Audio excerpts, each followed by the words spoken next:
Pin. The message is pinned.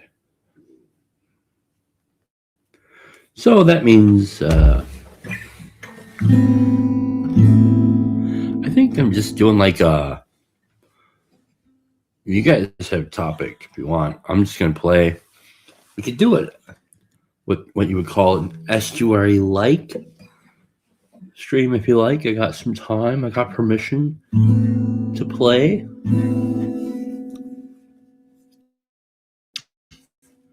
And oh,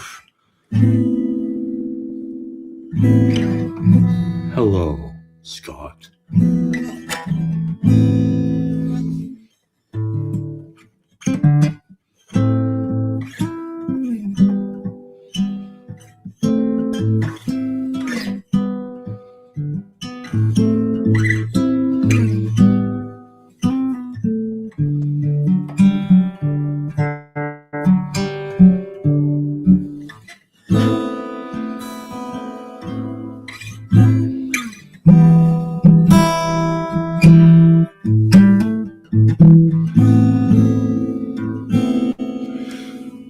Okay, so I guess a couple things we could talk about quickly.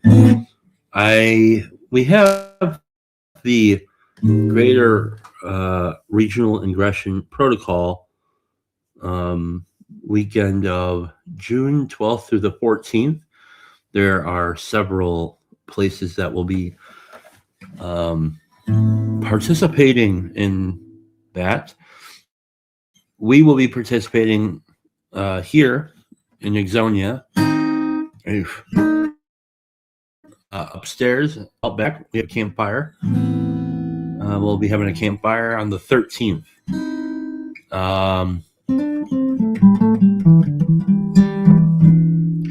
And so, yeah, we'll be doing that. And then I think we'll probably have a little bit of a barbecue as well. And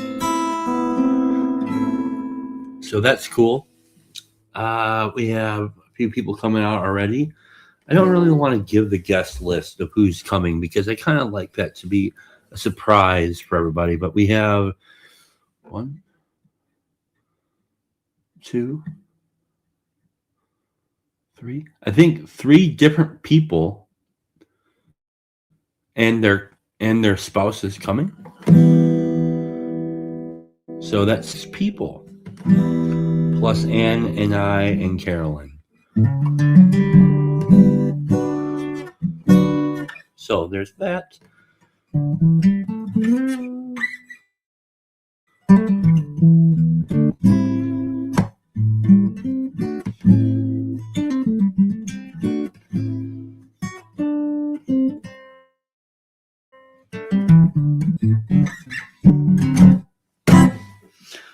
And then what else?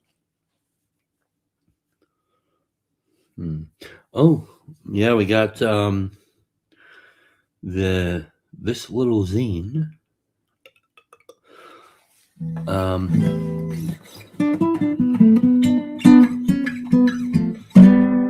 Let's see. Let's see. How do I do this? Let's go here. Let's do this. Substack.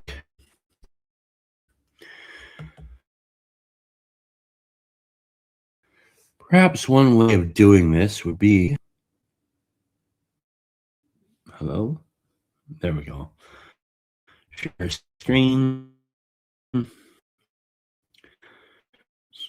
Oh, I think my internet frozen, probably. Yeah, sure is.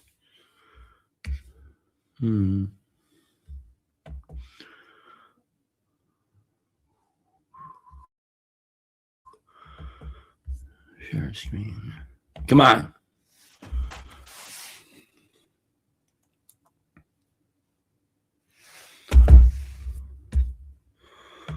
Substack. Share. Okay.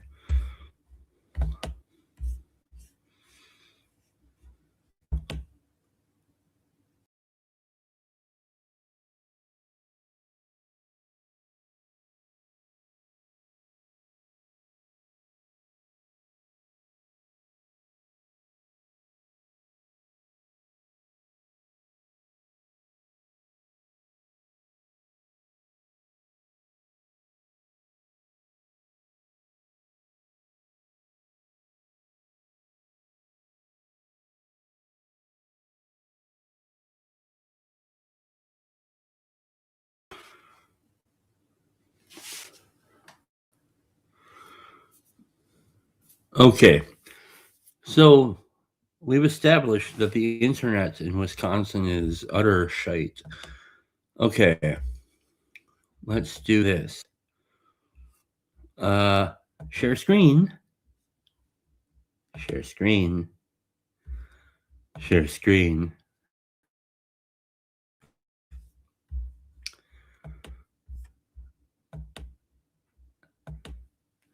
Ha!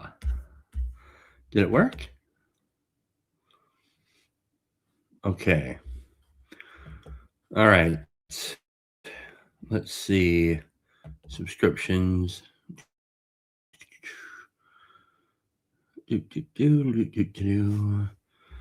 Pattern by design. That.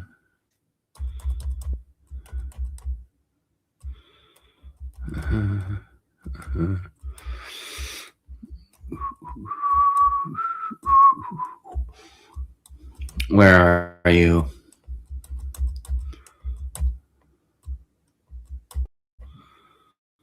Oh, there. Here we are. Here we are. This.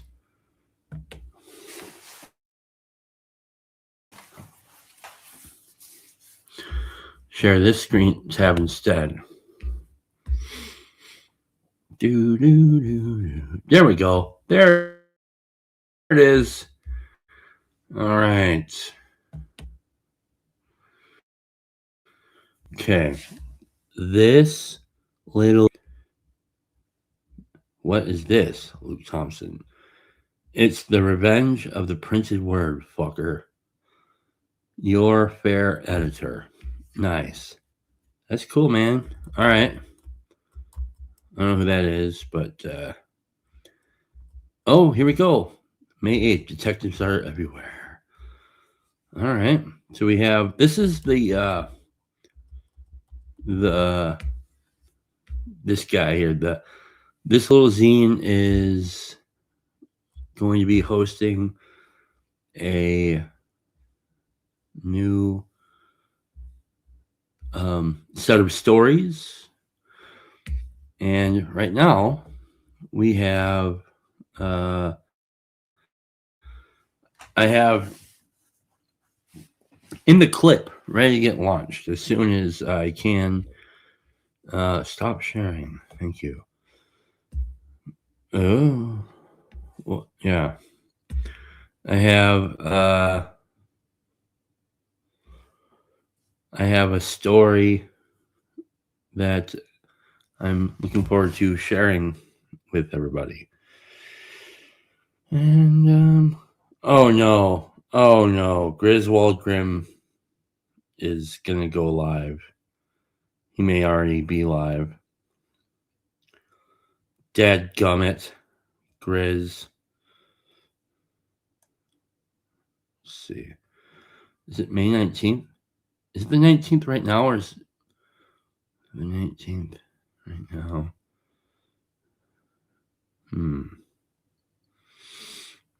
12 p.m. Well, it's 12 p.m. right now, dude. Well, I guess I just picked the worst times to live. I'm not really a live streamer, so what does it really matter, to be honest? Oh, we got. There's a guy. Are you shutting her down? No. Okay. I heard the Grim Grizz thing right off the get go. Working on dude, my list. I'm not gonna bend the knee. You know what I'm saying? Way to go, buddy. We established this years ago that that we don't need to do scheduled times, and that this thing called the internet that we're playing on right here has this thing called playback features. So yeah, that's pretty cool, you know. Yeah. So it's like TiVo. The only downfall TiVo is I'm not. Huh? TiVo. playback Tebow. feature. Oh yeah. Oh, here we got Tim here. Greetings, Tim. Greetings. I don't think I've seen Tim before. That's Mr. Tim, aka this the way. Marylander. Howdy. Howdy doody. Howdy. So yeah, I mean, I think that the only thing that I'm missing out on the Grim Grizz is that I don't get my savings throws, and I don't get to launch magic missiles, and I don't get to see the beautiful branding that I've made in a live setting. But I can always just go back and watch it, which I will. How are you, Tim? All right. Sorry, I'm trying to see. My hair looks bad. It's All okay. poofy. I think it's. I went to bed with wet. I went to bed with wet hair. Was that my screen that went whack, or was it Scott's? It looks fine to me. I lost all three of you. Oh, okay. Then that was you. Yeah. Okay. Well, this is weird because we're in the 21st century. I think we're like a quarter of the way in, and we still have internet issues, which I find. Oh, Scott's gone. Oh, there he goes. He's gone. He couldn't take it anymore. He couldn't What's been on your mind?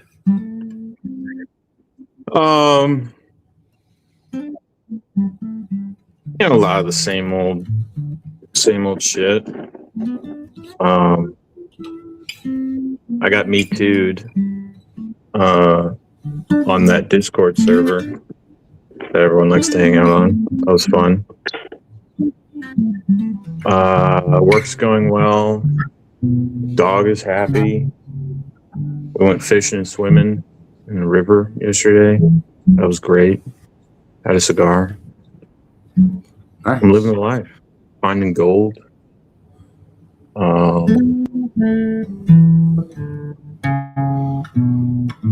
Yeah. I'm feeling there's like my social life is probably the best it's been in a decade at least.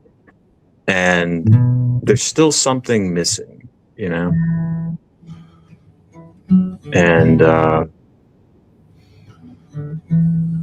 And I've also been trying to put out the first episode of my show, and I'm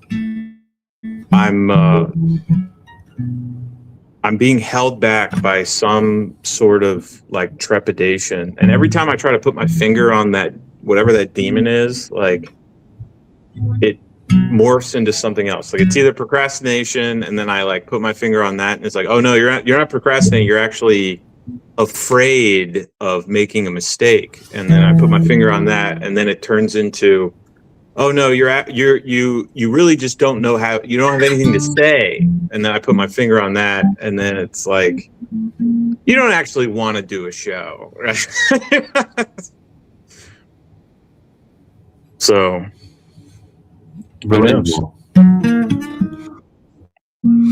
Yeah, dude. I have had I'm all over the place with a lot of that stuff too sometimes.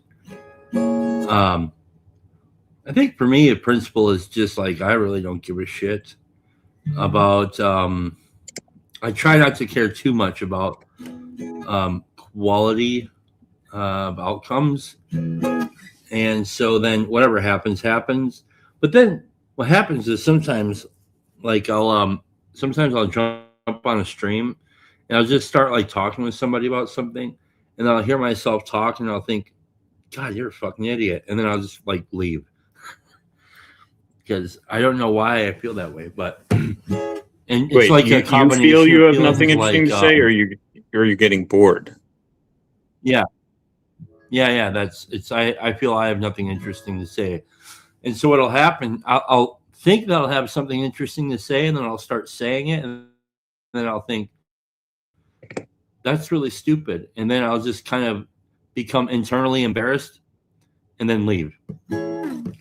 That's been something I've had to play with or wrestle with a little bit lately. But I can be erratic in that way, because sometimes I'm not bothered at all by the things I say, but sometimes I really am bothered by the things that I say. I have a nuanced take on what you're talking about.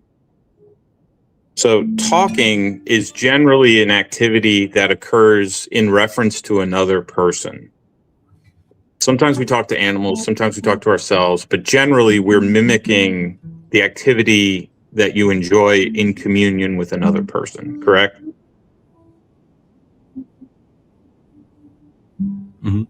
Yeah. So, like, yes, it seems to me that in real life or in meat space or whatever, I hate that term, but like when you get up in the morning, you get out of bed and you start going throughout your day, you encounter people, but it's not random. These people have a non-trivial, non-novel relation to you, right? The people in your house when you wake up in the morning are your family or your roommates, right? Like they're not strangers. You're not waking up in a bus terminal, right? And then you go to work. Well, who do you encounter at work? The people you work with. And so there are all, there's this complex matrix of conditions by which somebody enters your life. Now there are, of course there are exceptions, but generally there are a certain amount of expectations that you naturally obtain when talking to someone, because there's a context by which you know them and you communicate. And so like naturally you tend to develop, you like exercise these certain muscles in yourself because this person, and like you're not going to talk to someone at work about nuclear physics because you guys don't work in a nuclear physics lab. And so like one thing grows and the other atrophies, but online we tend to interact with people that we don't actually have established contexts for our communication, and it causes a lot of friction. It can cause great like innovation and spur of the moment creativity and fraternity, but it can also produce a lot of like argumentation and talking past each other, because in real life you would never spend a moment with this person if you truly knew who they were. And if you knew that, then you were like, oh, of course we're arguing. We would never be friends, right? Well, you would never be on a job site with me, you would. And so like I'm finding that sometimes when I don't have anything to say, it's not because I don't have any interesting thoughts. It's because I have nothing to say to this person because we have no context to talk to each other.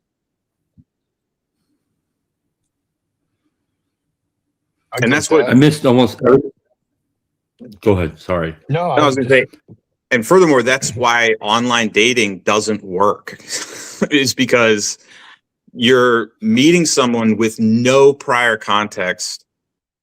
You have nothing to talk about. And that's why it feels awkward and awful, which we then internalize as our fault or their fault, when really it's like, have you ever tried talking to a homeless person randomly? It's horrific. The only context you have is that I have more than you, unless you're the homeless person or you're both homeless. And in which case, I've heard two homeless people talking. They have a lot to talk about. And it's incomprehensible because I'm not homeless. But I'm sorry, I'm kind of losing my train of thought. But yeah, that's what, when you said what you said, that's what came up for me. Sorry to wax poetic. No, it's good because my internet, I only picked up a few things you said. My internet's, I hate the internet, dude. It's annoying me so much. I think I picked up on what you're saying. Online dating is bad. Yeah, because mostly it's, my experience with online dating wasn't dating. It was something entirely different. It was mostly hookup stuff. And It wasn't until I learned what dating actually was where I was able to, yeah. So, yeah. This is a great show. Thanks for sharing. Yeah. Yeah, it's not just dating though. I mean, it's more like why can't we really reliably form relationships with people digitally? And sometimes it works, like in our case, but it oftentimes doesn't. And I think that's because there's like a resume that you carry in your clothes and in your hair and in your face and in your appearance and in your body and in your behavior.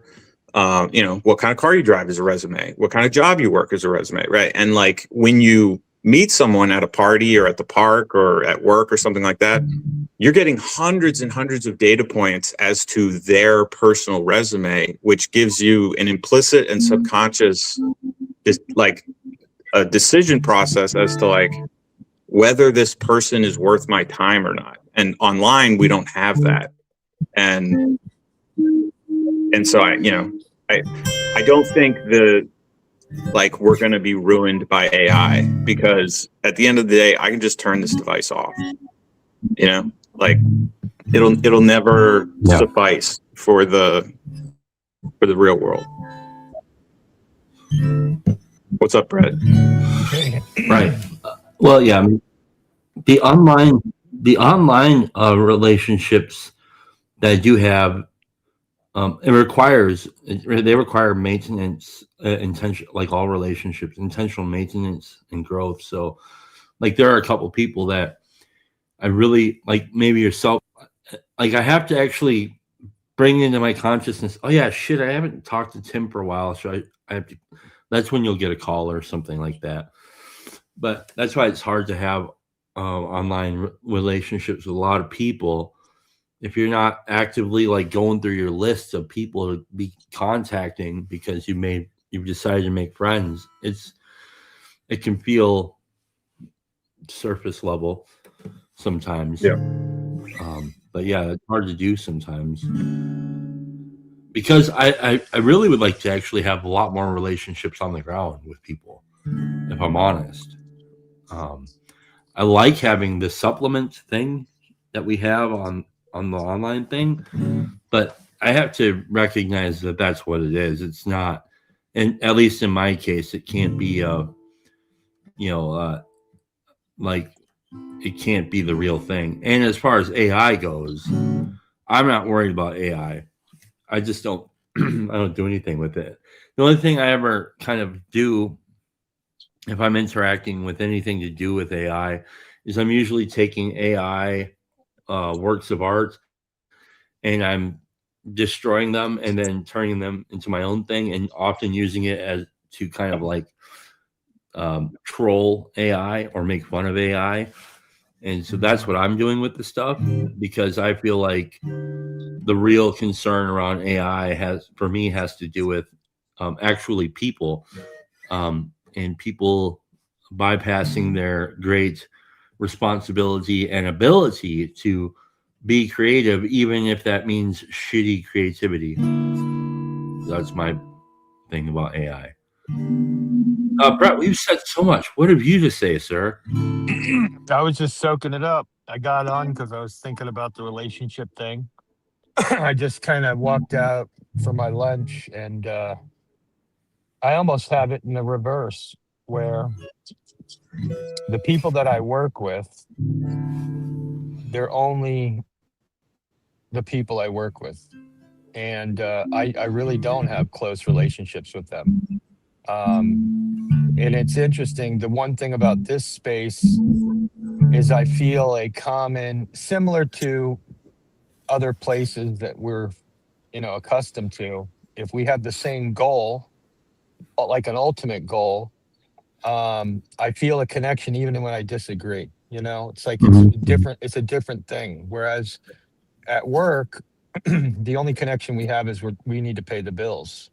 Now maybe we have a project to do together, and there may be a goal that I'm interested in solving those problems. But, the work people I spend the most of my time with, that's why this is like the second, the best, a better thing for me, because I can choose whose stream to jump onto or to engage in a dialogue with. I don't have a choice at work, Yeah.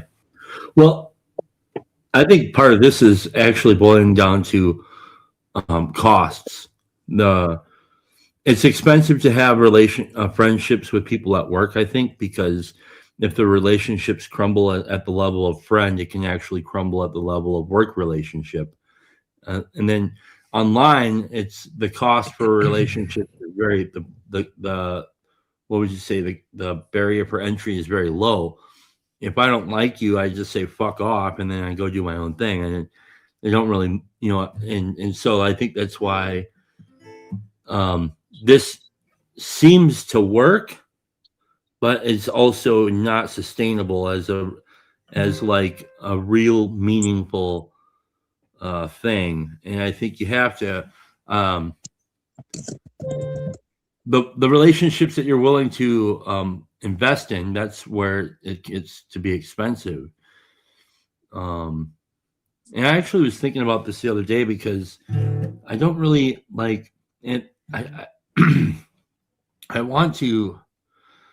I don't have a lot of deep, long-lasting relationships with people, and I don't like that. And I don't know honestly how many of us actually do have many deep, long living relationships with people. And I think that's reflective of something more fundamental to do with worldview and trust and all those different kinds of things. I have a couple of friends, one friend from high school, but I don't really talk with him much. I did get calls from him when he was having difficulties in his marriage. But other than that, we don't really I don't really know if I even remember his kids' names, except for maybe one of his kids. That's probably my fault, right? But it's also like to take the time because it's such a long distance relationship. I don't see him very often, so I have to he's one of those people I have to actually intentionally call to maintain that relationship. Other than that, I have my wife, whom I've been married with for 5 years, 6 years, coming up on 6 years. Holy shit. And together for 8. So that's a long relationship. I have the relationship with my sponsor, whom I've had for 8-9 years. But other than this, I mean, I have my brother. My brother lives, a few hours north, so I don't really talk with him as much as I probably should. And so that's what I mean. There are not a lot of. I don't know if I'm an anomaly as it relates to this sort of thing, or if this is kind of more of a common thing. And because possibly that it's so common, how do we break out of that as the norm? Because I don't think that is normal. So yeah.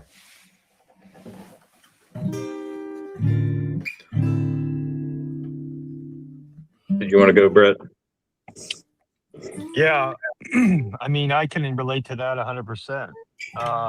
There are people that I do church with that they're similar to my family, where if shit goes down, they'd be there for me, like they would show up and listen to me go through the turmoil or cry or whatever it is. They would do what they could to be a good friend. But it isn't the same thing, I think, as what you're talking about. And I kind of feel the same way. I just didn't grow up like that. I was a party, animal, and relationships were it was an expendable thing, and yeah. So I mean, I guess now I try to be the friend that I'd want to be, that would want from someone, but that doesn't always work because nobody's going to live up to that, an expectation that I have created in my head of, you know what I mean? So it's hard to have the balance there,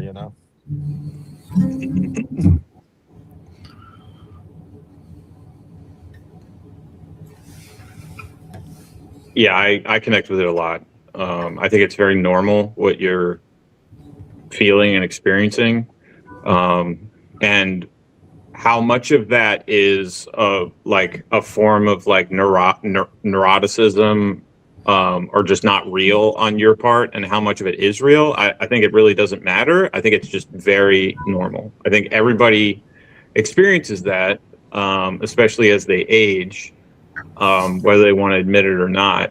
And like, I have beaten myself up a long time for either longing for certain people to be closer friends with me. Like, I've had these work relationships in previous jobs where this guy is like my best work friend, like when he sees that I'm working, he's happy. When I see he's working, I'm happy. And yet we never really hang out outside of work. He never calls me, he never texts me, but we're thick as thieves at work. And like, I think in a couple cases I actually like got vulnerable with this, with some of these people, and I was like, hey man, I'd like to hang out outside of work. Like, is that, what do you think about that? And he's like, yeah, I'm kind of busy.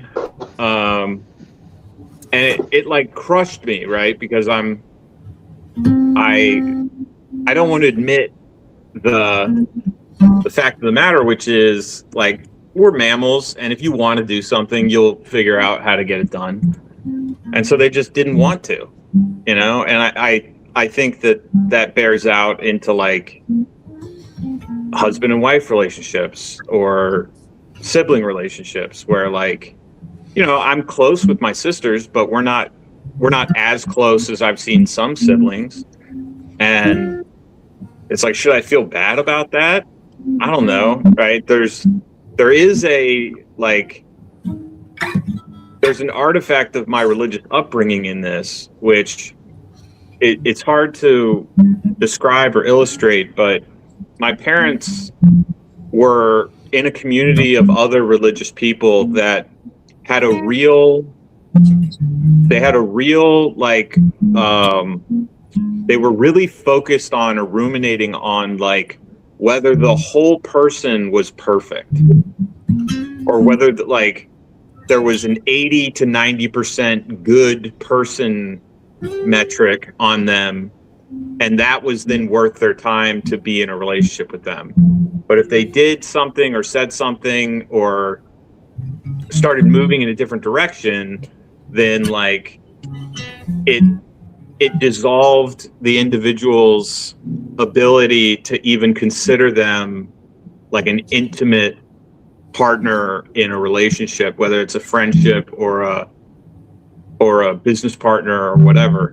And where you see this like most starkly, I think, is in like Mormonism, Amish, some Jewish communities, where if somebody says, hey, I love you guys, I can't imagine life without you, but all this theology stuff is just not for me, they get excommunicated, right? They get thrown out, and no more seeing me at Christmas, no more birthday cards. It's like you no longer have a mother and a father.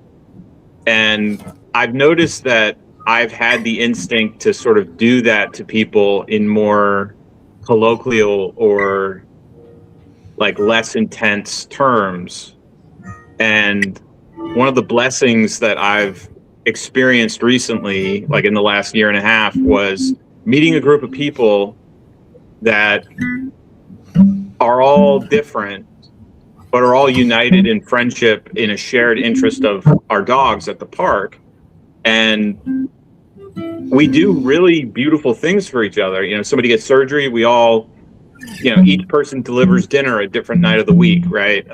We watch each other's dogs. We help move furniture, you know, stuff like that. And at no point does anyone think like, and like a lot of people in the group get on other people in the group's nerves.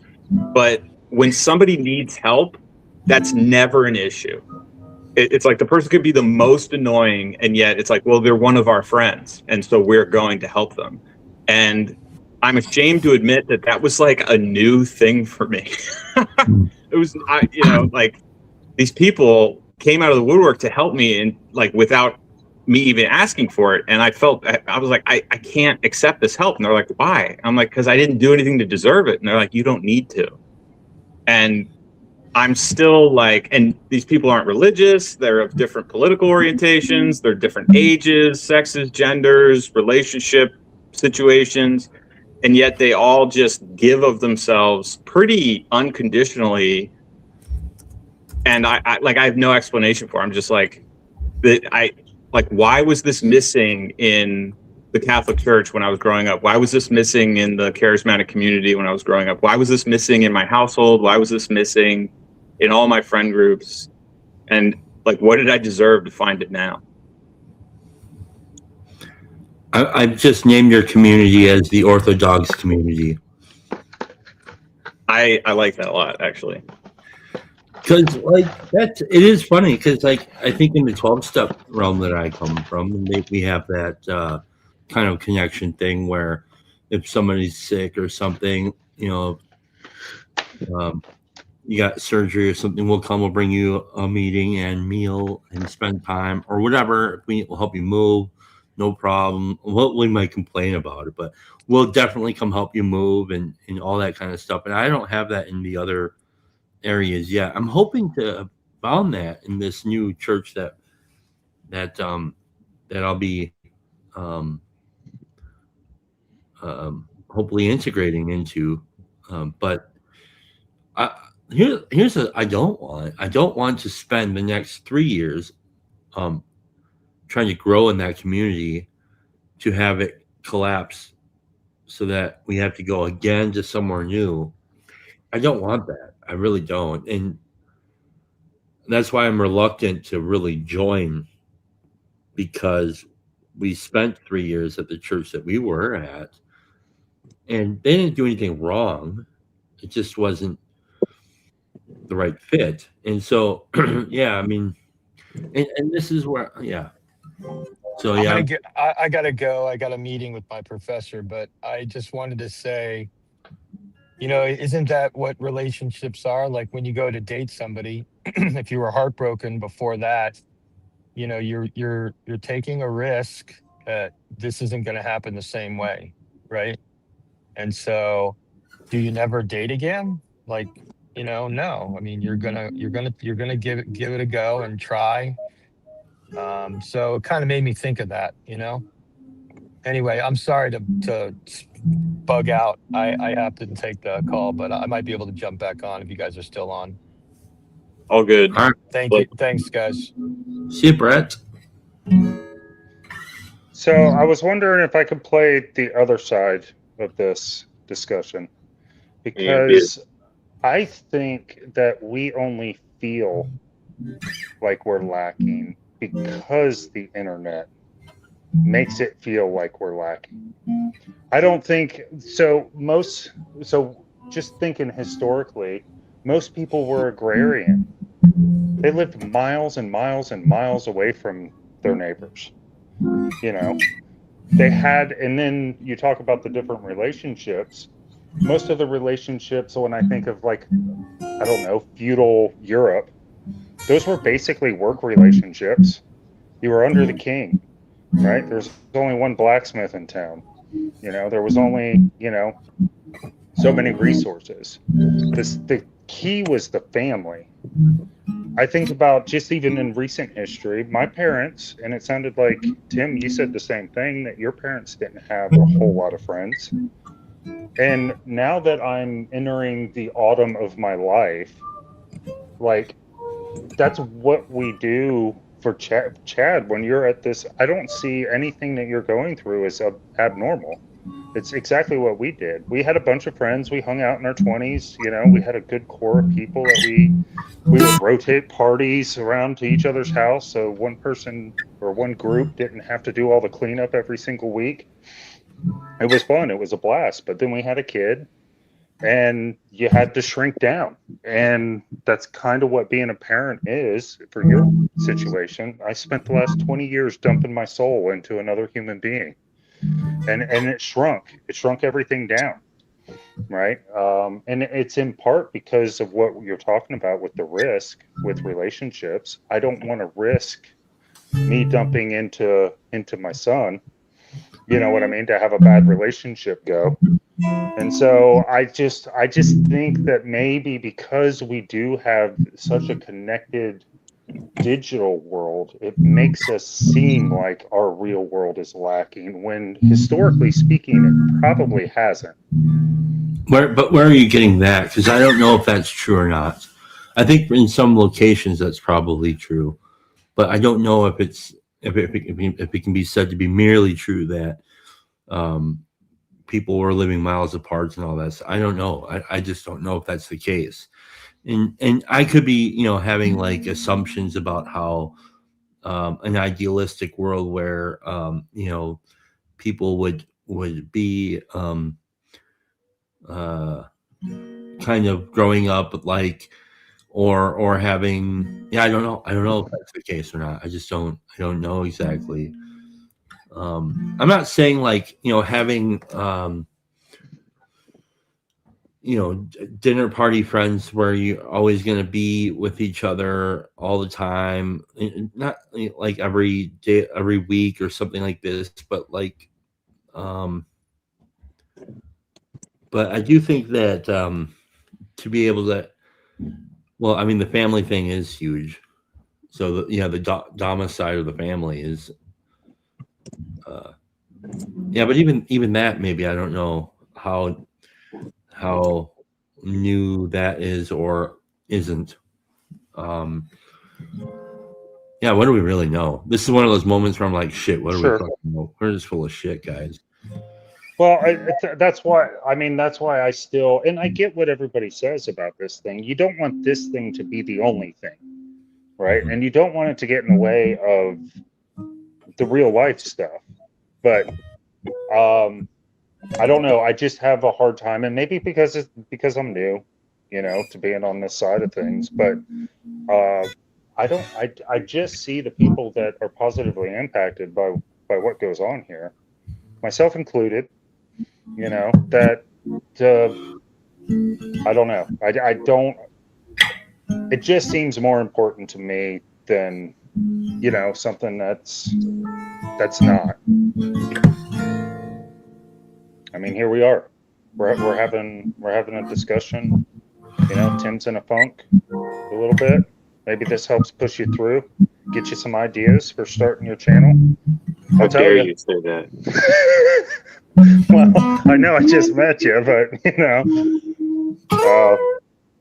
know, it's fun and it's crazy, and I don't know. I'm learning to integrate it into my stuff, and it's actually, I would say, positively impacted me on this side, on the real life side, because I'm doing more than just sitting around watching, right? I'm actually kind of doing things, and I think I touched on this a couple, maybe last week or something.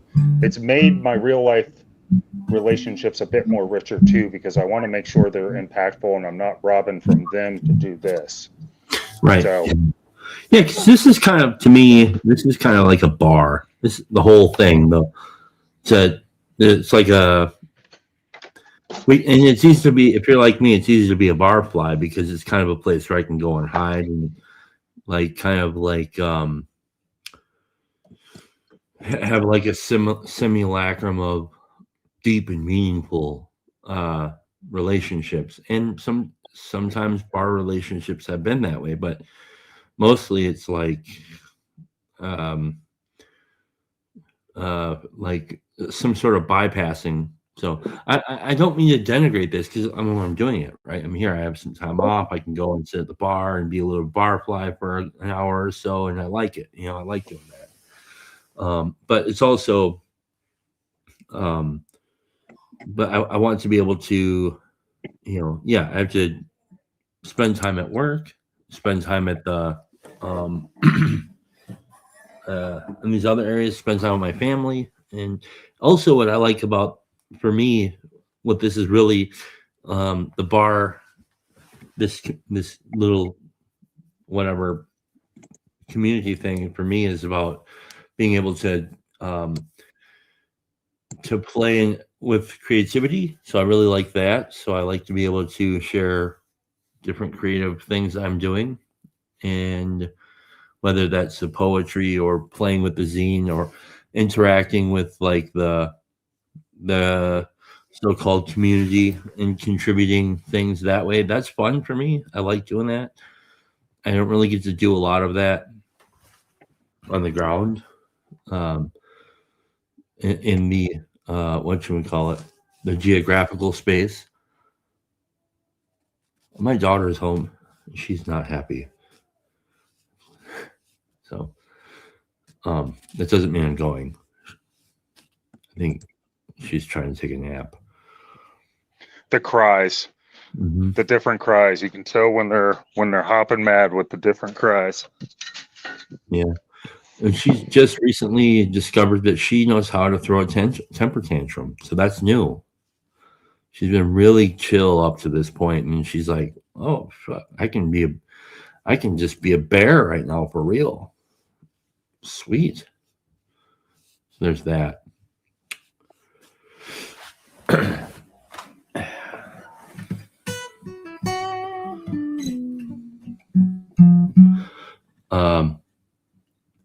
As it relates to the church, though, I do want to figure out how to be a part of, in a way that feels more like family than faculty.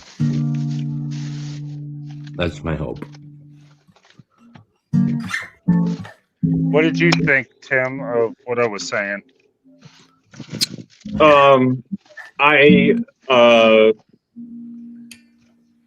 I often get very uncomfortable when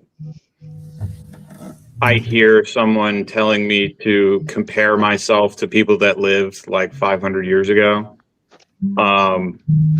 Just because, like, a lot of my, we'll call it classical education in the West has involved like telling me that the way I am is because that's the way humans are. 40,000 years ago, you would have been a hunter, which is why you're strong, because you need to hunt mammoths. And the reason it makes me uncomfortable is because as I get older, I see more and more how quickly mammals change with the change in their environment. The moth example in the Industrial Revolution, the smog entered the air, and within a few years, the black moths or the white moths were gone, and the black moths reigned supreme. And that didn't take 40,000 years; it took a few years. And so, like, and I'm not making an argument for evolution. I'm just saying, like, and I'm not saying that's the argument you were making. I'm saying that's what was coming up for me. And so, like, I grew up in a place where you had to commute everywhere. Commute to school, commute to church, commute to the grocery store, there was nothing that was 10 minutes away from the house. It was just endless suburbia. And if you wanted to go to karate, or you wanted to go to the park or something like that, you were going to be in the car for like 30 minutes, anywhere from 20 to 30 minutes. And that had a great strain on my parents, to the point where they didn't really want to take us anywhere. And they wanted us to get our licenses as quickly as possible, because that was the only way that we were going to go anywhere. Because they had to commute at least an hour each way to work. And by the time they get home, they spent 2 hours in the car. They don't want to spend another hour in the car taking me to the mall. you know? And I've had a commute where it was 2.5 hours to work and 2.5 hours home. I've had hour commutes for most of my career. A few times I had 30-minute commutes. And for the first time in my life, like, I'm living in a town where everything is no more than 15 minutes away. If I want to go from one end of town to the other, it's 15 minutes, maybe 20 when school lets out. And everyone here in town has an idea that, like, if something's more than 15 minutes away, it's really far away. And some of us come from different places, and we're, we'll say, hey, do you guys want to go to this festival? And it's like, well, where is it? Oh, it's in Baltimore. It's like, oh man, it's an hour away. It's really far away. I have to, like, really mentally get into the space where I'm going to travel an hour away. And at first I thought this was kind of like a bit of like social and privilege obesity of like, you guys don't really appreciate how good you have it here. But I'm also noticing that it opens up a world of possibilities that is not available to people that have to drive 30 minutes to go anywhere. And part of that is the social activities that we do are not these big to-dos. They're just hangouts, because nobody really had to invest a massive amount of time and energy into showing up. And then there's also like, there's just more time in the day to spend with your loved ones instead of just spending it in the car. And so when you were saying that, like, our instinctual, like, base nature is to be alone or to be more lonely, I don't think that really maps onto what I see with how our communities have changed as they have become buttressed by the internet. Because I saw the change happening really before the internet was the internet. Like, the internet was not as it is today in the mid to late 90s. And yet in the mid to late 90s, the bowling alleys were already starting to go away. The movie prices were skyrocketing. The kids weren't playing at the park anymore. The mall was like the main place where kids would hang out. They weren't going to the creek anymore. They weren't in the, I drive past baseball fields and basketball courts that are empty all day, every day. And I just don't think that was the internet, because it started happening before the internet happened. And I don't think I can put it on one particular thing. And honestly, like, I'm kind of agnostic as to whether any intellectual or academic analysis can suss out what happened there. It might only be able to be discovered in hindsight, but I think it's really important for us to, or at least for me, to notice that, like, am I on that basketball court? No, right? Like, so if I need to be the change I want to see, not just in the world, but in my own life.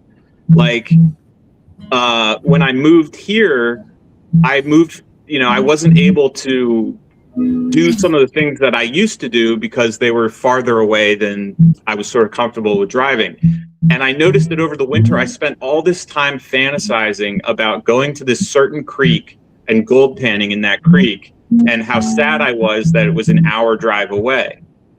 And I made the decision once it got warmer, it's going to be my job. That's going to be my job on Saturday mornings, is I'm going to get up and I'm going to go to that creek. Because I've never been ashamed of going to that creek. I've never felt more happily tired after playing in the creek all day and throwing rocks and making dams and catching crayfish. Like,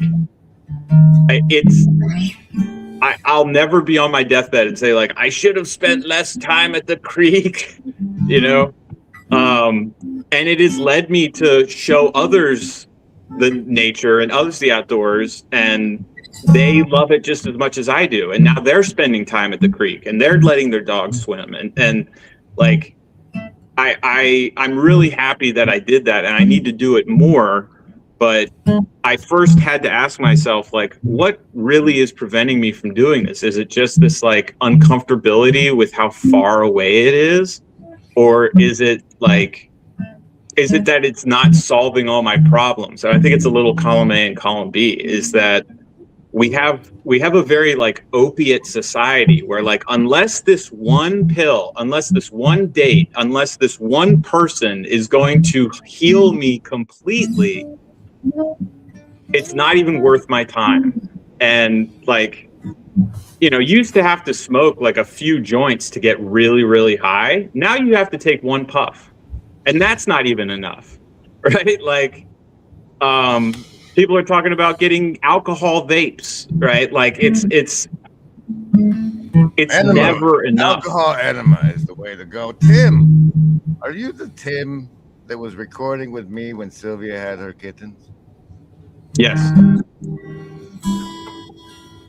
How you seem to be like someone who came into the CLC in a rough shape and then got better enough to pretty much get out of it and on with his life. And then now you're coming back here and it seems like it's from a healthier place, or am I reading too little in what's gone on? You're right. I am much healthier now than I was.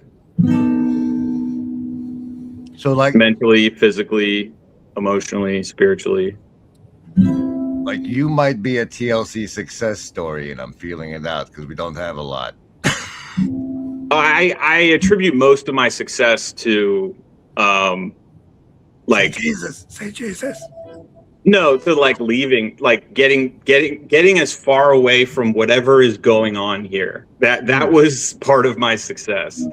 Like recognizing it for what it was and fleeing, and yet like the endless academic masturbation, the redefining words that already have definitions, the sort of just like pining to like. All the guys here, like they essentially just want to be in Lord of the Rings, you know? And it's like 80% of the conversations here are just like, wouldn't it be awesome if we were in Lord of the Rings?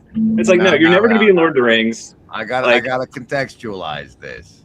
The fabulous Parker behind this little corner that net has shown some graphs, right, of TLC over the years. I got the preview edition because I'm so prominent, and what you're saying happens in certain areas of the corner, but like as his little fancy chart shows, there are distinct like regions of the flotilla, and they are not all Lord of the Rings intellectually masturbatory. There are other areas.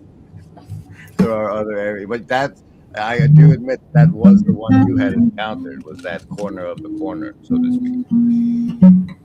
Yeah, I'm being a little hyperbolic, but like I actually felt like a real sadness and disappointment in like the collapse of the Rogan sphere and the Jordan Peterson and the red pill and everything. Like I thought there was really something there that could bring a certain amount of salvation, not only to myself but to the communities around me.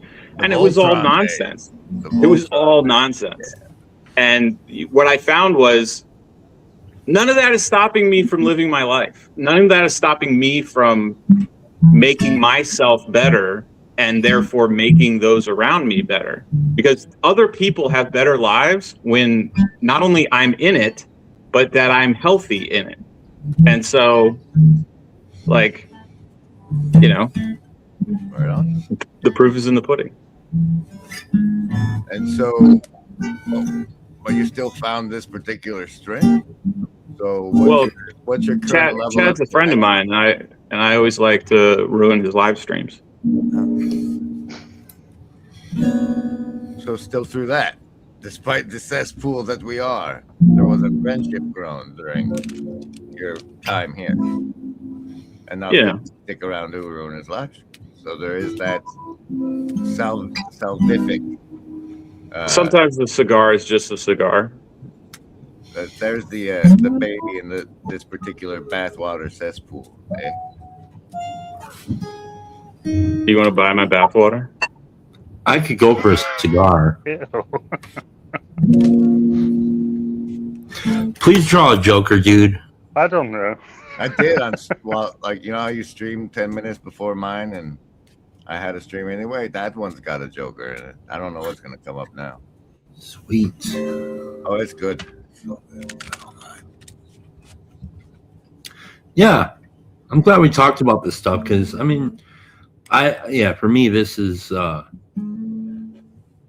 gone through different stages of seriousness with whatever this is, and I'd like to maintain a healthy hobbyist,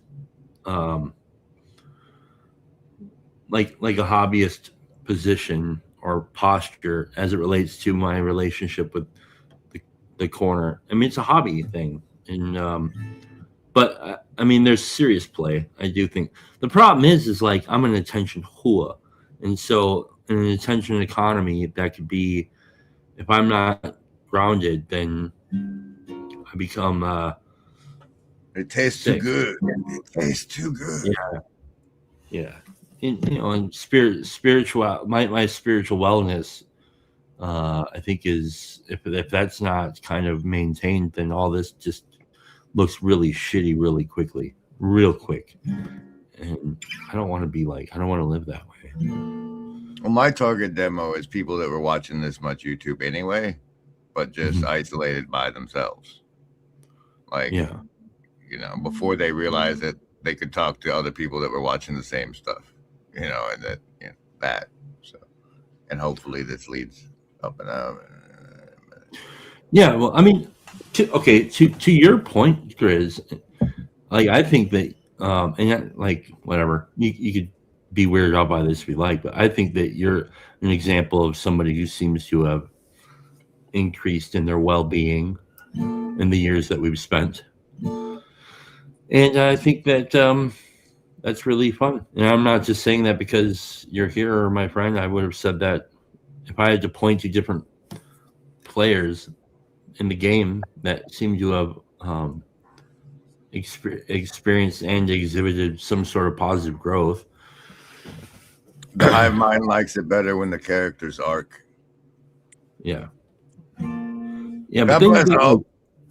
what about like Hezi? You know, like that guy's always been in good shape, you know, or like Neil, or like, you know, these guys are like always like Luke Thompson. He's always kind of like, you know, he's in good shape, seems to be well-balanced individual. Scott, you seem like maybe like that. So you guys are screwed because you get no character arc in this game. Unless you take a deep dive. I'm hoping for people to benefit. You know, that's it. It has, look, you guys have all been a benefit to me.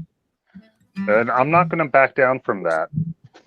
Like I said, one of the biggest things is just simply having the conversations. There's something to be said for having the conversations, even if it is a little bit of masturbation. It's better than Pornhub, right? And that's a start. That's a stepping stone for many people because people are in different spots. And you know, I'm just hoping to pay it forward a little bit, pay it back. Maybe I do something, say something. This is, you know, and it's not up to me. I'm just doing the thing, and you know, if I have a thought, I'll pull over and give a thought on some of the stuff we've been chewing on, and maybe it helps somebody understand it better because, you know, it's helpful, and maybe it's easier for them to chew after I've, you know, looked it up. You know, feed the baby birds. Yeah, it'd be really good if we stopped mentioning masturbation. That'd be kind of cool. Oh, he gets just like for that. I'm It's kind of gross. just saying, right? I'm repeating. Yeah. I guess I'm the bigger fool for following the fool. Just repeating over and over and over and over. So, well, all have fallen short. Yes. Here's what I really care about. In all the talking that's been happening, can you guys hear my guitar playing? Because that's really important. Yes. Okay. Yes. I thought there were some pretty cool licks in there. What gauge strings are you on now these days? What's that? 12s? What gauge strings are you on? I have no idea. I've never changed them.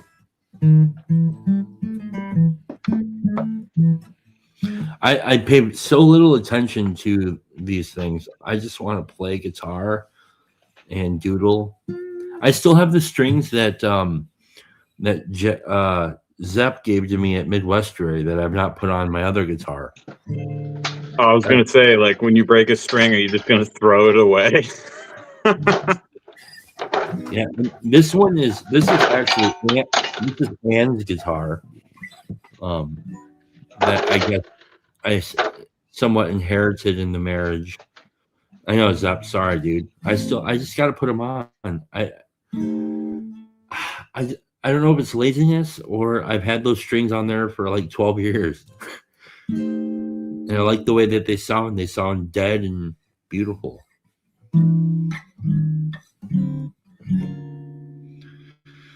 This is the best stream ever. Oh my God.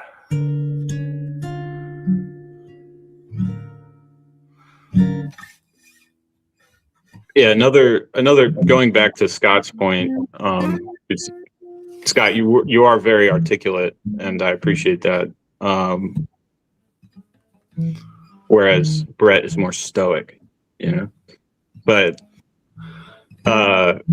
like I'm gonna dance around this without being derogatory, but like I'm from your story, it sounded like, you know, you had this group of friends and then you got married and you had kids and you naturally drifted away from that social group. And I'm wondering if Chad and I have a more congruent experience that differs from yours, because he and I were single. I mean, I still am, but he's closer to me as far as being single through adulthood than you are. And so we might just have a different experience with social relationships therein.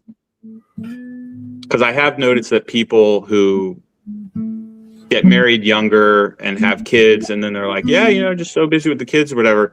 Like, I envy them so much, except for in one category specifically, which is they like kind of put on like a virtual reality headset that is like taking care of their kids. Like, that's all they have time for. And then they take it off like 18 years later and they're like, so what's going on? What's happening? And it's like, man, you're sort of out of touch now. Like, you missed it. Whether that's a good thing or a bad thing, I don't know. I mean, I still envy, I envy the family. I would trade my awareness of what's going on for blissful toil to build a family any day. But I have noticed that, like, a lot of the people that I know who like are homeowners and they have kids and families and stuff, they sort of have these like really bad opinions on current events or on just sort of the way things are that they formed like 20 years ago and they never got updated. And it's been difficult for me to love them kindly, given that judgment that I have. Are you referring to like social issues? All of the above. Like, a lady told me the other day, like a lady that I love very dearly, you know, I was telling her that, like, God, you know, I have to renew my lease and I'd really like to buy a house. And she was like, well, just go buy a house. You got a good job. I'm like, just go get yourself a nice, like, $200,000 house. I was like, yeah, okay. Go on Zillow, take a look, you know? And she was like, what do you mean? And I'm like, just go on Zillow for like 5 minutes. Just go on Zillow and look at what we got in a 5-hour radius around here.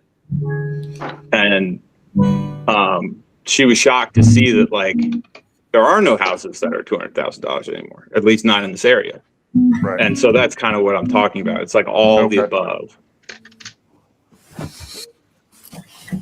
Yeah, I Well, think yeah. to straddle both of your guys' arguments. I mean, I think to have a social life that is in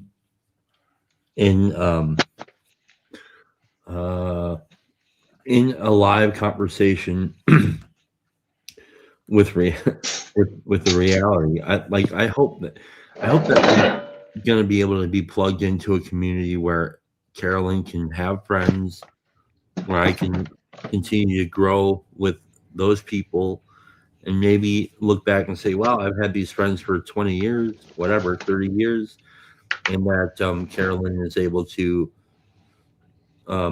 hopefully.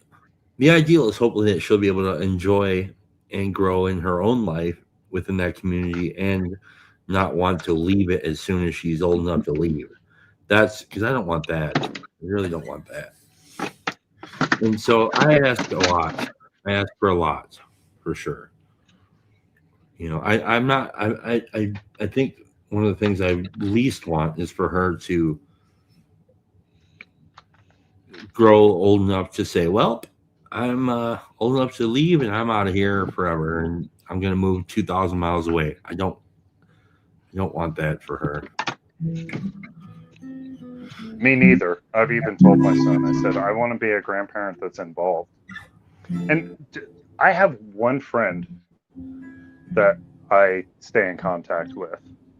And I think in part it was because he went to Iraq during the first Gulf Wars or whatever.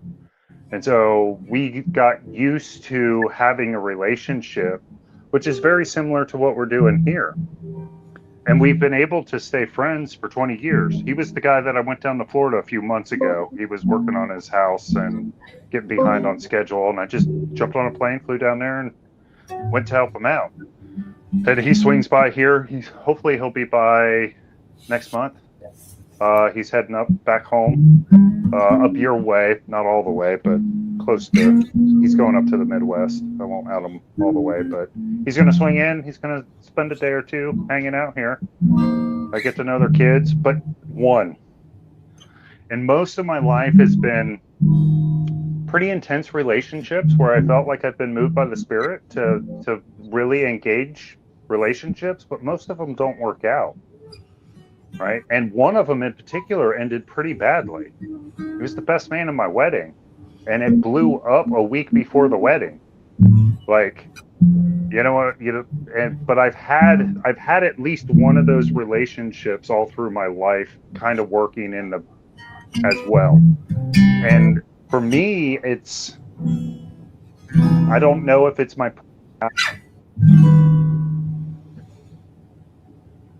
Did we lose him? Or is that me? Maybe he just didn't have anything more to say. There he is. Sorry. You should be. He dropped his phone in the wood chipper. I got a spam call. It was probably. Oh, dude, I hate that. Yeah. There is a problem with your car's extended warranty, though. You know, I don't get those anymore. I just get the political calls now. I think I answered one survey, and now that I'm in their caller box.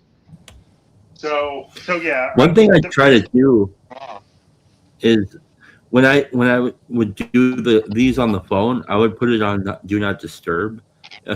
Well, at least if I was hosting, because God, I hate that. I hate getting a call and that happening. Oh my goodness. I don't think I've ever done that. I don't know if I know how to do that. It's very careful with procedure. Ian, it's easier with iPhone than it is with Android. Okay. What's up, Chad? I much, just man. was liking this conversation. I'm into the idea that Tim just said about the obliviousness of the. I mean, you're characterizing it as the young family, but I've also noticed, like, I think that might be contributing to the disconnect between the generations that everybody always talks about.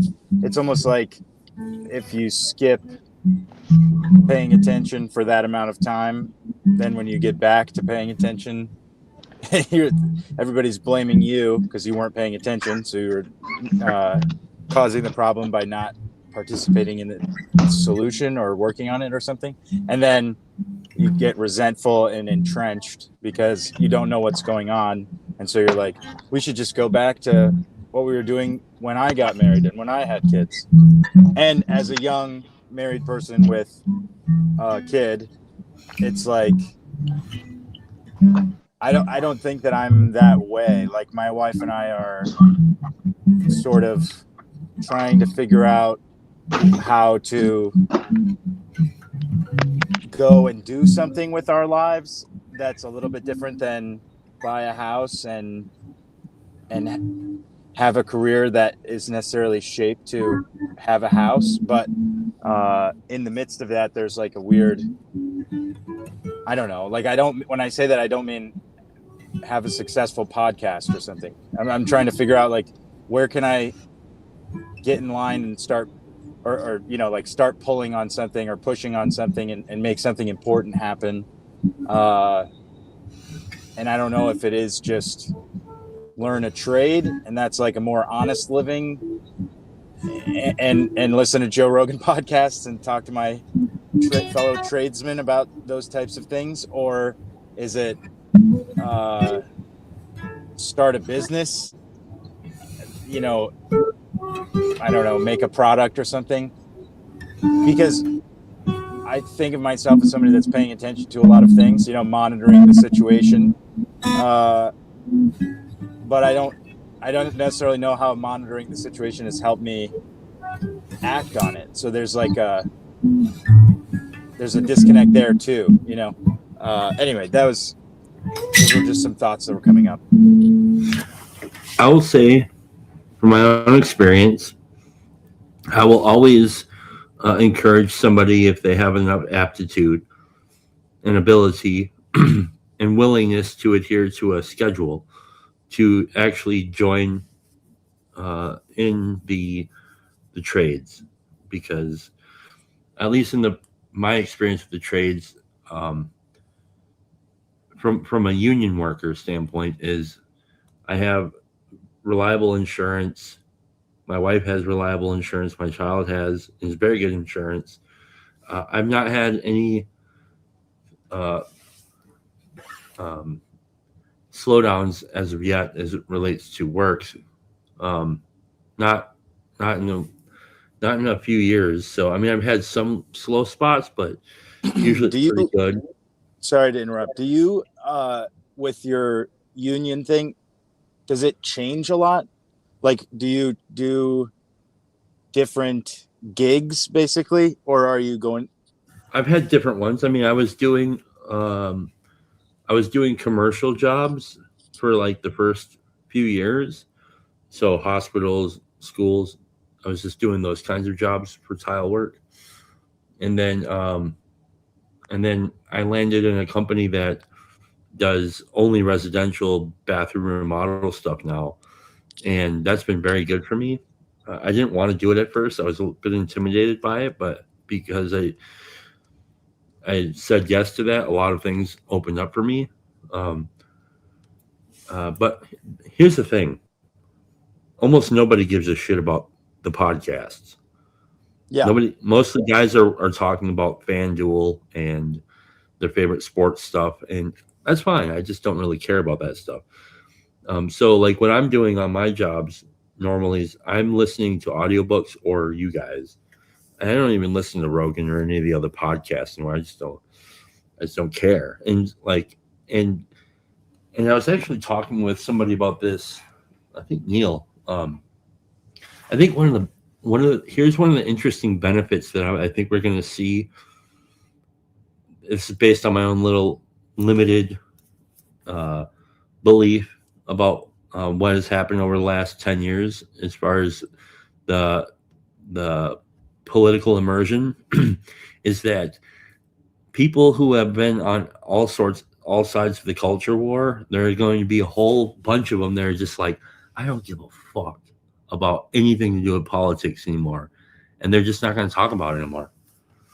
And they'll have their beliefs and their way that they participate in their civic duty and all that stuff. But I think that it'll just be such a kind of like an icky, worn out subject. They'll just be like, I don't care. And so here's where I get this idea, because the church that I'm kind of currently going to now, I look around and I see like, wow, there's a lot of people here. It seem to me like, at least on the outside, they look like they probably come from somewhere on the political left. But this is a very conservative church. That's kind of weird. So it's like, I think like an interesting, healthy place to be would be that we can have our own political beliefs about things, and they don't have to necessarily align with my religious convictions or religious what my church believes, I guess, about, like, okay, so like the church I'm at right now, people have brought up things about sexual immorality and stuff like that has been preached. But I look around the room and I just think, wow, I bet you that some of these folks here just 5 years ago, like myself, had very different ideas about abortion. Interesting. And so I don't know, I think about that, and I think that'll be kind of like something that I'm hopeful for in the future, that we just look at the culture war as one big shit show that we can just hopefully soon forget. Yeah. I agree with that. And then I guess I'm wondering, so then is it a matter of replacing it? Because I've been trying to think about this, because I have a 1.5-year-old son. Positive replacement, where it's like, okay, I don't want him to be doing this one thing, but that means I have to give him something better to do because he wants to be doing something. This is why he's, he doesn't know that it's annoying when he gets all the toys out right before we leave or something. So like, what can I give him to do that's not as big of a mess?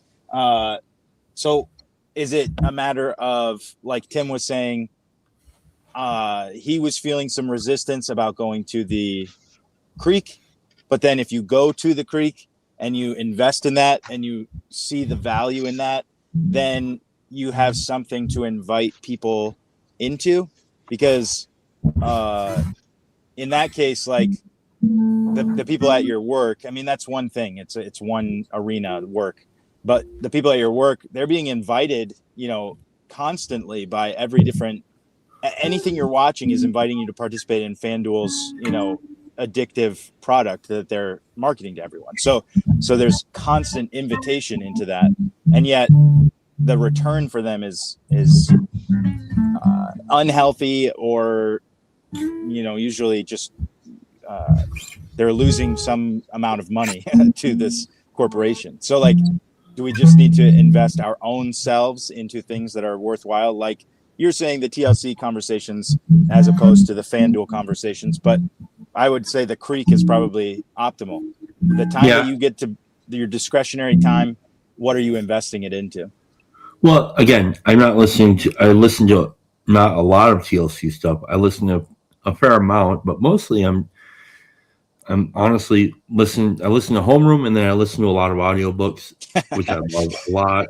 And then I listen to Homeroom too, since Paul's here. The audiobooks seem to be kind of like an interesting staple that I wasn't sure would be something that would stick around. But I found that fiction has been very, fiction and nonfiction alike have been very nice to break up the ridiculous chatter, monotonous chatter.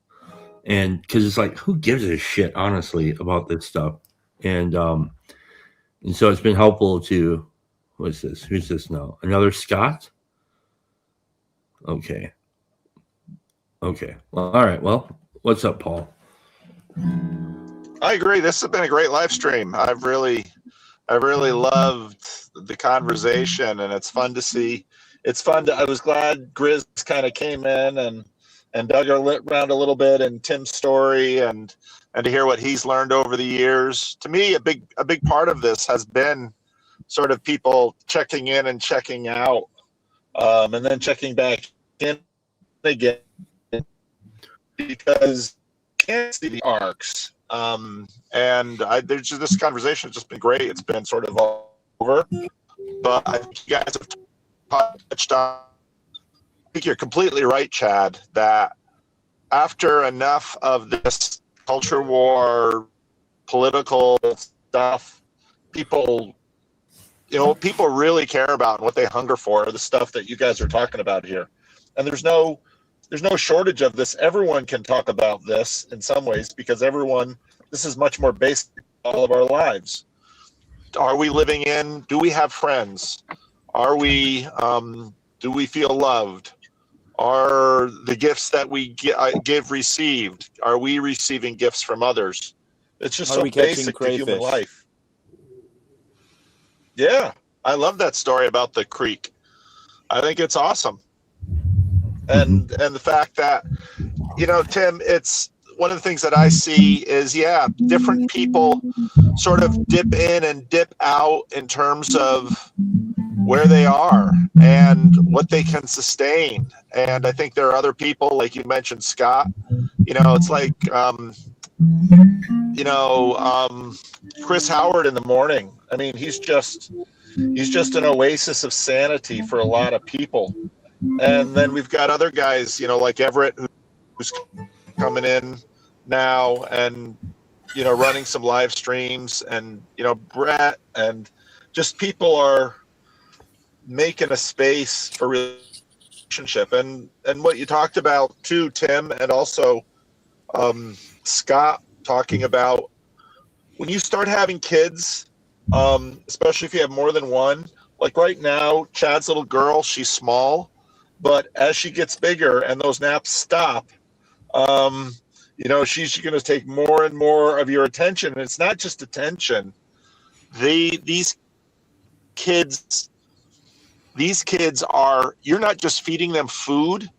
All of the attention that you give them, that's also feeding them. And if you want to starve a child and malform a child, don't give that child attention. Now, you can give the child the wrong kind of attention and too much, even of the right kind of attention. There's a balance there, but it's really important. So I've loved this whole conversation. Mm-hmm. I've got 10 minutes before a meeting, and I'm in the People's Republic of Davis, and I've gotten a parking ticket here once. So I've scoped out my optimal parking space, but I have to be somewhere else because I got to get there for the 2-hour limit. Otherwise, Davis is going to whack me with another $60 parking ticket. So that's the scam I'm working. Well, it's better than getting a $200 ticket from Scott on the driving, paying to McMoster's Ko-Fi for filing. So, yeah, not driving in the car, but not driving. Oh, somebody just pulled up. All right, who is this now? Paul, have you seen the? I have to ask you. Have you seen the Mr. Rogers documentary? I gotta ask you that. No, but my wife. I was playing Civilization with a bunch of my sons on Sunday, and my wife pulled up a YouTube thing on 15 things you didn't know about Mr. Rogers, and I thought a lot about that stream and the role I play, a Mr. Rogers type role on. It's an interesting thought, but I really do want to see that Mr. Rogers documentary. I haven't seen it. It's worth it. It's well worth it. Which doc were you talking about, Chad? I feel like there's a couple on Rogers. It's the one that was put out in 2018. I think it's called "Would You Be My Neighbor?" Let me see real quick. PBS has one too. It was fine, but let me see. Mr. Rogers documentary. I think it's just "Won't You Be My Neighbor?" Yeah, "Won't You Be My Neighbor?" Fascinating, dude. Seriously. Look at this guy. What is he doing? Ian. Are you trying to stream max us, bro? Yeah, I'm mogging you. No, Ian, we love you. Don't do it. This is Canandaigua Lake. It's part of the Finger Lakes in western New York. It's the best lake. That's cool. We have the best lakes. I feel like this is a new Beautiful, era. big, beautiful lake. This is like a new era of TLC is like these outdoor streams and stuff that are like subtly shaming you for being in your house. I'm introducing something called creek maxing. Nice.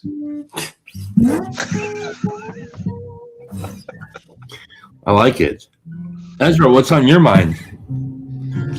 Not too much. I just I saw you hogging the guitar space, so I like it. I It's a can do nice, that too. nice gift fiddle you got there, boss. Is that a Gibson J45? No, it's an Alvarez. Ah, Sweet. This is a Fender. I got a Jasmine upstairs. Alvarez is nice It's though. Dad's guitar originally. yeah, the fit and finish on Alvarez is always way beyond their asking price. At least when I sold. Are you Tim? Are you coming over June 13th?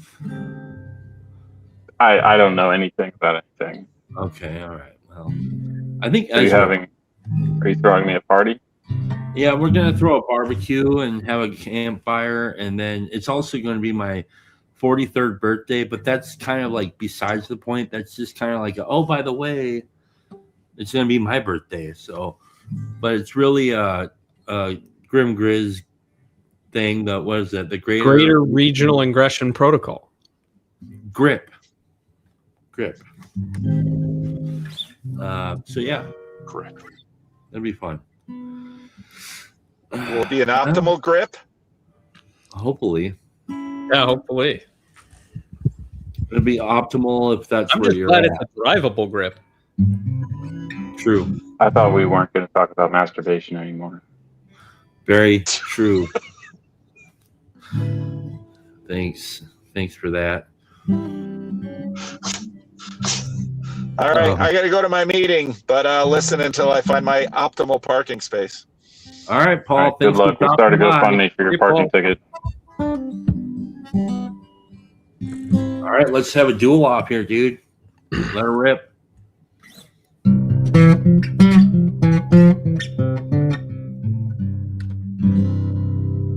Okay.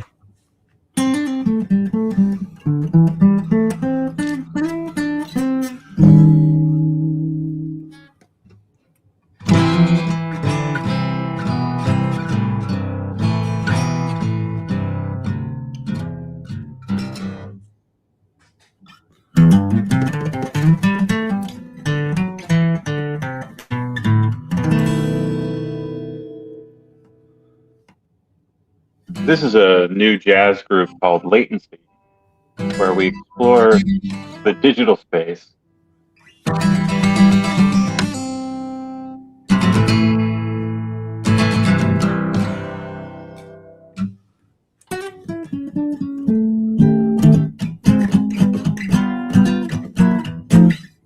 Latency.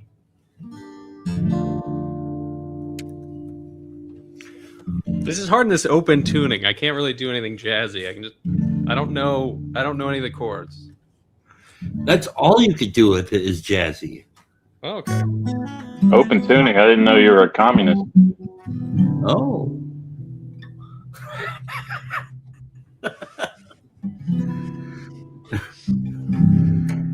Is that a drum set back there, dude? Yeah, I'm not good at learning things, but I try to play that. Nice. Tim, how's your get fiddling been going?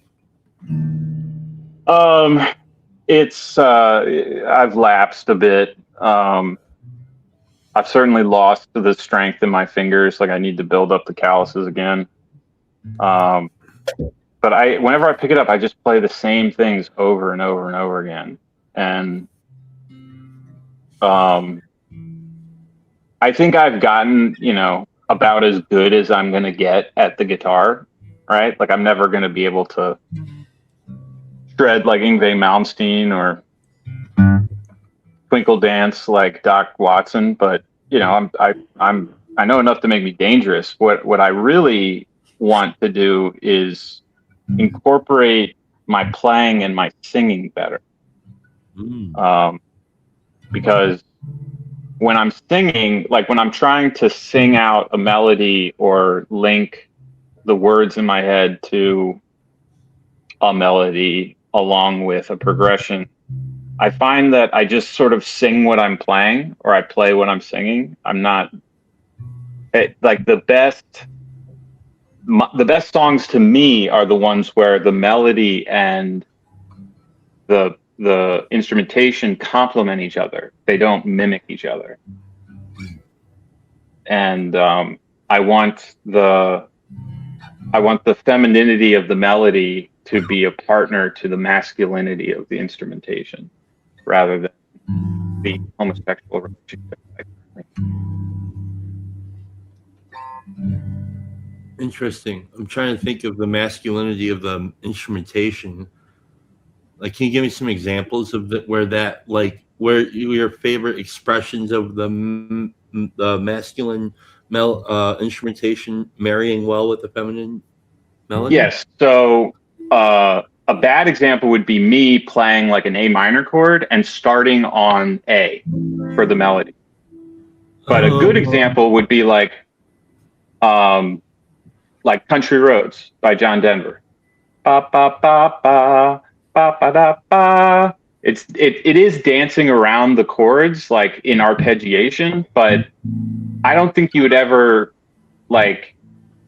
you would never intuit that melody just from someone playing A to F sharp minor. Like it's something new and blossoming, right? It's like this weird weed that all of a sudden opens up and there's a flower. And that's what I want. I want to like tickle. That almost reminds. That song almost makes me think it was written on piano. If I'm honest, the more I'm thinking about that particular. Yeah.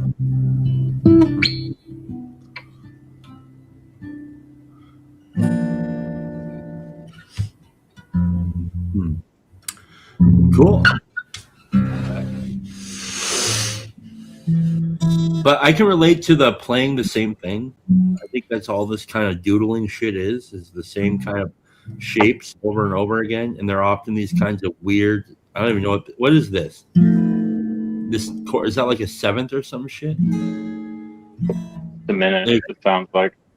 Yeah, they're like these suspended chords, but I like the way they feel. And you can just do like. I like a 7 and an 11, man. 7-11. Like another good example that came to mind is like Wicked Game by Chris Isaacs, where the melody is just so colorful.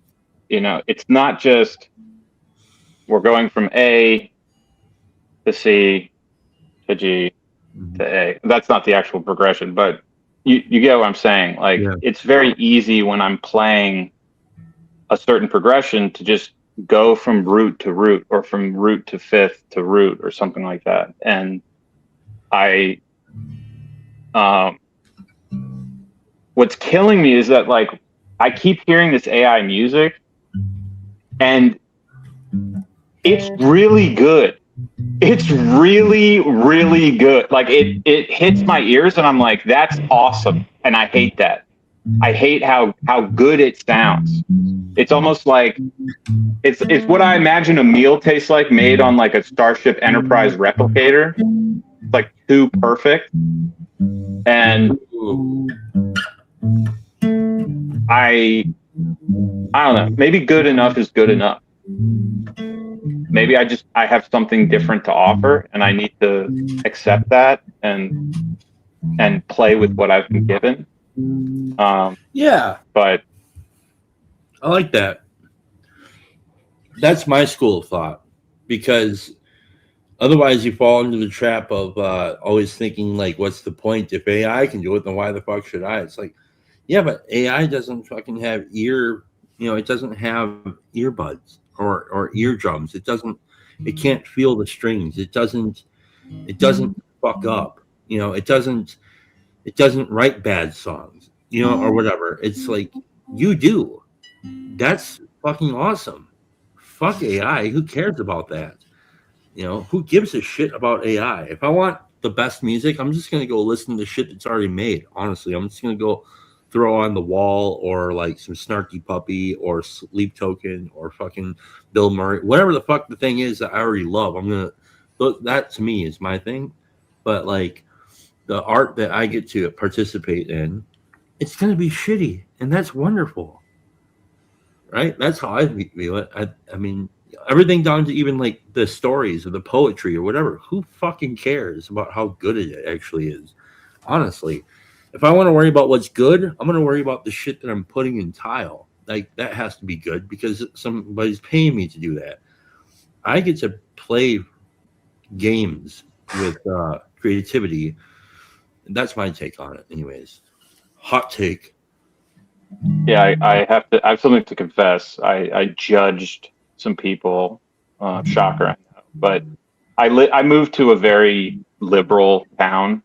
It's sort of like Maryland's Portland, and I was walking in the park a couple weeks ago. Beautiful park. I mean, it's insane that this is where I live, and there's families out, and the sun's setting, and I'm with friends, and the dogs are happy, and we're just having a great time. And I walk past these people like in a circle, and they all have like djembes, and they're beating on the drums, and I just looked at it. I was like, what the fuck? What are they doing? And I realized I'm witnessing a drum circle in the wild, and I wanted like a Mack truck to just run over all of them. I wanted them to just be turned into jelly. I was like, I hate that. I hate that they're producing horrible music and they're loving life. And it was jealousy, right? It was like, I wish I could be that carefree to just be like knocking on a block of wood, being like, I'm helping. I'd say lean into it. Just fucking lean into it, man. That's my like that saying like a face only a mother could love. I like to make music that it's like music only a mother could love. Maybe not my mother, but that in theory this benevolent mother could love or whatever. And I like it's like when I found out that there's such a thing as like looks maxing, I find myself being like, I think we should start looks minning, dude. Like, let's go. Like, I like dude, I'm already winning at the looks mina game. Yeah, like I want to see let's go the other way at a certain point, like if it's easy to make this, like I don't know, I think I'd be the guy in the Enterprise who's like, oh, you're using that replicator. Well, I'm eating Eggo waffles, so screw you. These are freeze dried for a few centuries. What happens if you just press a bunch of random shit on the replicator? Like, can it only replicate things that actually exist, or can it replicate like bad ideas? Well, in my Starfleet technical manual, it says that if you just press random buttons, it always comes out with Indian food. Okay, Indian food. Did you say Indian food? I did. Okay, I just wasn't sure. Well, I mean, there's that. You ever notice? I just had Taco Bell for lunch. You ever notice how at Taco Bell, or really any place like that, that smells and bells? Yeah, I mean, the thing about it is that it's just deconstructed and reconstructed recipes. You know, like the burrito is basically the same as the taco, just with a different like way to close the tortilla, stuff like that. Yeah. This is becoming increasingly. We had 20 viewers at one point, which is crazy because what the fuck are you doing? I'm watching this shit.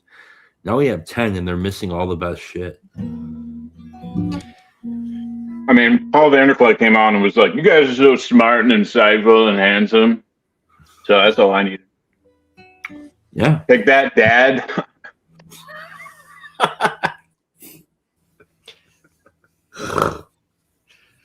I think this is my reaction to the maxing meme. This new suffix that we have of the maxing. It's just like oh, okay, we're like, you know, we're beauty maxing. Like, I'm ugly maxing. Yeah. You know, you've just arbitrarily chosen to max that. What's so great about maxing that? Let's max. You know, I'm crap maxing. Crap Matt maxing. Gleams on YouTube for crap maxing. Indie rock. Crap max. Well, when you said ugly max, and it made me think of that movie that I sent you that I'm sure you haven't watched yet. But yeah, I mean that Freaked. Did you ever see? Did you? No, I haven't seen Freaked yet. Yeah, he's ugly maxing in that movie. Well, it's funny because, you know, I don't know. I grew up on the Twilight Zone from my boomer dad, and you know they had the like pig looking people, and they thought that the beautiful woman was hideous to them. Yeah. Yeah, she came out all cute or whatever, and they were like, ugh. You know, she had to get like sent to a, you know, special place for people like her. Yeah. But I think we need balance. We shouldn't max things. What's the word for not maxing or minning? Well, being, doing. I don't know exactly, but when you said that, you had me thinking of the Spinal Tap meme of All the Way to 11, and they're maxing, right? But they're actually making fun of the maxing, and that's what we should be doing. Well, the balance is like, you know, Kate Blanchett as Galadriel in Lord of the Rings. She's like, the journey stands on the edge of a knife. Stray but a little and it will fail. So we'll just call it edging. I thought we weren't supposed to read Lord of the Rings. No, you're just not supposed to like fantasize about being in Lord of the Rings at all times. Oh, okay. Okay. I never read it. I can't get past like I don't know. I mean, like the first hour or two is like mind-numbingly dumb to me. On Audible, and I can't get past it. So that's what happens to me if like they talk about great literature. I'm just like, oh my god, dude, I don't want to listen to this stupid Dante's Inferno or whatever it is. And I have a great difficult. I think, and then I say, well, I like Cormac McCarthy, so then I must just be like a really shitty literature fan, basically. And based on what they say about great literature, I just think great literature sucks. This is a subject I have very strong. Say more. So in school, we read a lot of what would be considered classic American literature, like Grapes of Wrath, Of Mice and Men, To Kill a Mockingbird, Catcher in the Rye, Great Gatsby. What else? I've never read a single one of those. Good. Don't.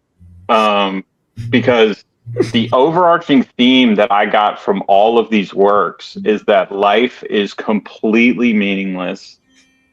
Like everything is just shades of gray, and whatever you see in life that's beautiful will eventually be molested and die. And it's like, they're horrible. It's so bleak, and I can't believe that is what we're teaching kids at like their most formidable.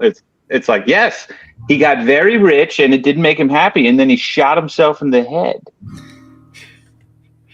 Enjoy the 7th grade, you know. I liked Catcher in the Rye, but I never understood how we landed on Gatsby as the great American novel or whatever. It's like the most childish, embarrassing story. Like if that's what America is, it's just this like aging playboy who's like, oh, I wanted the thing, but I could never get it because it's shining in the distance or whatever. It's pretty lame, I thought. Yeah, it sucks ass. I like Stephen King and Mr. Rogers. Is that okay? I mean, I also like the Eagles, by the way. So I'm a weird, like I like popular. I mean, I'm just like a child of mind control, so that's okay.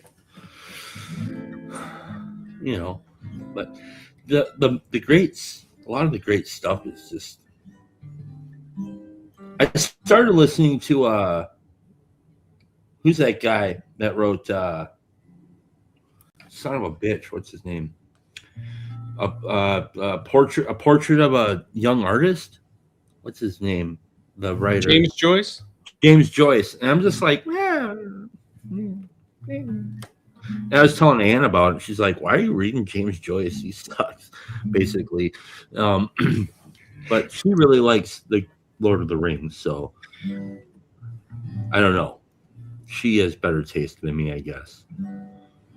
Yeah, reading Tolkien makes me feel like I never actually learned how to read, because it's like page 1 is the same as page 20 is the same as page 200. Like, what's happening in the book? I'm like, I have no idea. I couldn't tell you.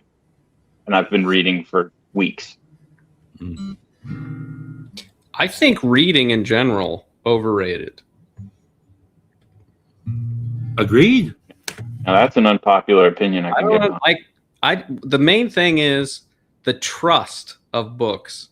There's like this implicit trust I notice where people are like, well, TV, like that's mind control, the internet, whatever. But you know, books you can trust. I'm like, really? Books you can trust? Books? You know, so that's my take on. I like. Yeah, I was in a recovery literature.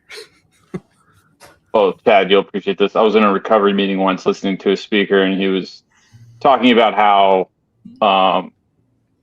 like so many people liken recovery literature or sentiment to like brainwashing. And he was like, just so happened my brain needed a little washing. True story. Yeah.